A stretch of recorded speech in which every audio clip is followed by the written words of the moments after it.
Fala galera, beleza? Aqui quem fala é o professor Eduardo, famoso quadrado, seu professor de física, e hoje vamos resolver uma questãozinha de dinâmica juntos, tá? Acompanha comigo.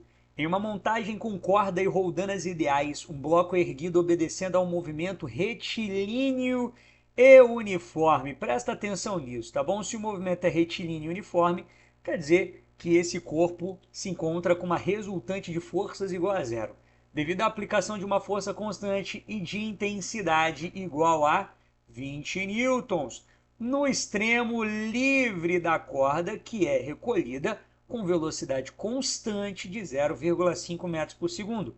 A intensidade da potência correspondente à ação da força peso resistente à subida no bloco é... Galera, vamos lá.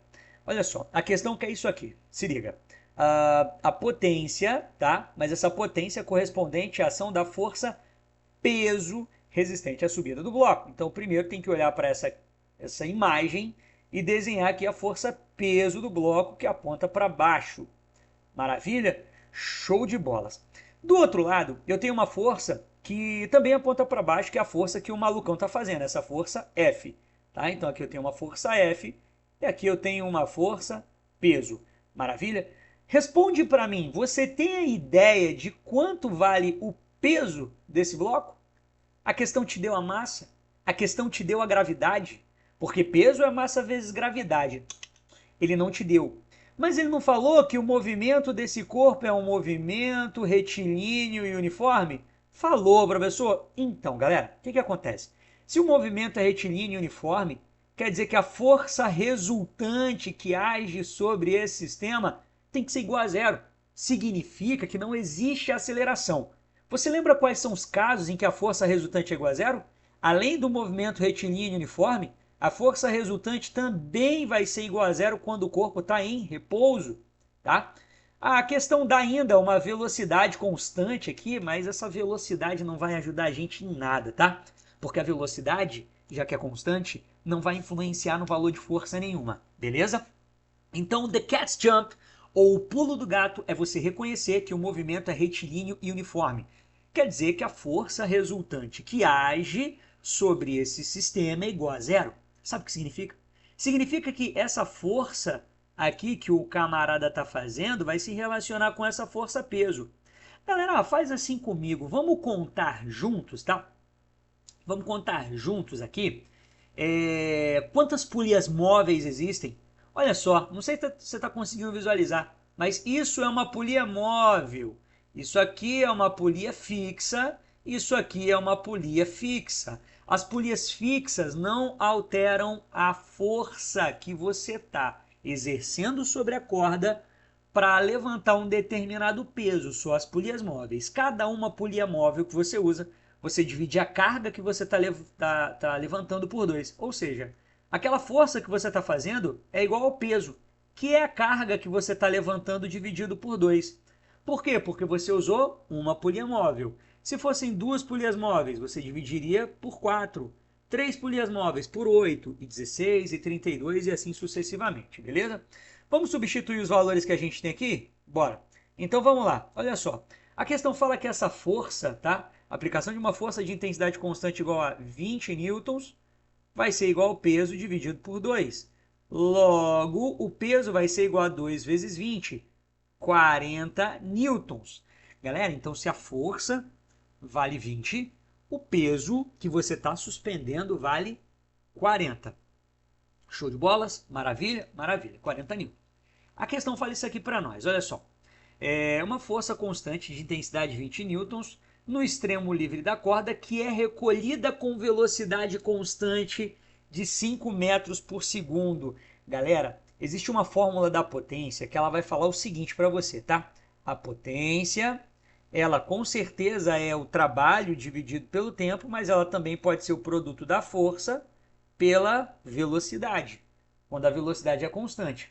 Agora, olha só, tem duas formas de eu calcular essa potência. A primeira forma é usar essa extremidade livre aqui, tá? Eu vou usar ela, tá bom? Então, eu vou usar a força nela, de 20 newtons, vezes a velocidade com a qual ela é recolhida, 0,5. o que vai dar 10. 10 o quê, professor? 10 watts de potência. Olha só o que fica para a gente no final. Por que é que eu estou usando a força F se a questão pede a potência na força-peso? Vou te explicar agora. A força-peso vale 40 newtons. Só que essa velocidade de 0,5 metros por segundo não é a velocidade com a qual o bloco está subindo, tá? E aí, essa velocidade com a qual o bloco está subindo aqui, ela vai ser inversamente proporcional ao que acontece com a força. Não estou entendendo, professor. Olha só. Essa força-peso aqui vale o dobro dessa força F, não vale? Vale o dobro. Quer dizer que essa velocidade vai ser a metade daquela força F, ou seja, vai ser de 0,25 metros por segundo. Sabe por quê? Por que eu sei que essa velocidade é de 0,25 metros por segundo? Porque, galera, vamos pensar no intervalo de tempo de 1 segundo. Se em 1 segundo esse bloco sobe 0,25 metros, para isso eu preciso puxar 0,5 metros, que é o dobro da corda. Isso é uma relação que existe nas polias móveis, tá?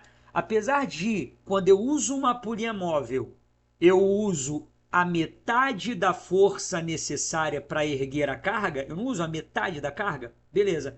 Mas para isso eu acabo puxando o dobro da corda, entende? Então eu uso a metade da força e puxo o dobro da corda.